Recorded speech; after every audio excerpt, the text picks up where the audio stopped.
జలియన్వాలా బాగ్ దురంతం భారత స్వాతంత్ర ఉద్యమ సమయంలో శాంతియుతంగా సమావేశం నిర్వహిస్తున్న స్వతంత్ర వీరులపైన బ్రిటిష్ వారు జరిపిన ఊచకోత జలియన్వాలా బాగ్.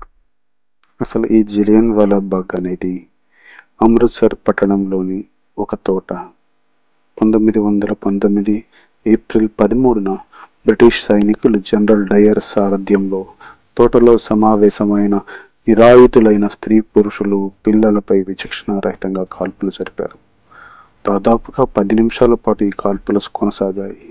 అయితే ఇందులో బ్రిటిష్ వారి లెక్కల ప్రకారం 379 మరణించారు.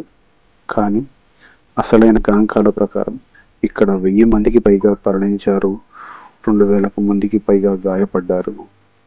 భారతదేశంలో దీనికి ప్రతిగా తీవ్రమైన ఆగ్రహావేశాలు వ్యక్తమయ్యాయి. పంజాబ్లో జరుగుతున్న స్వతంత్రోద్యమానికి ఈ విషయం మరింత ఆజ్యం పోసింది. 1920లో గాంధీజీ ఆంగ్లేయుల పరిపాలనకు వ్యతిరేకంగా సహాయ నిరాకరణ ఉద్యమం ప్రారంభించడానికి ఇది నాంది పలికింది. అలాగే భగత్ సింగ్ విప్లవకారుడిగా మారడానికి కూడా ఈ సంఘటనే కారణం. విశ్వకవి రవీంద్రనాథ్ ఠాగూర్ బ్రిటిష్ ప్రభుత్వం తనకిచ్చిన సర్ బిరుదును తిరిగి ఇంగ్లాండ్ ప్రభుత్వం సమర్పించేశారు. మొత్తం మీద ఈ సంఘటన స్వతంత్రోద్యమానికి మరింత స్ఫూర్తినిచ్చి వేగవంతం చేసిందని చెప్పవచ్చు.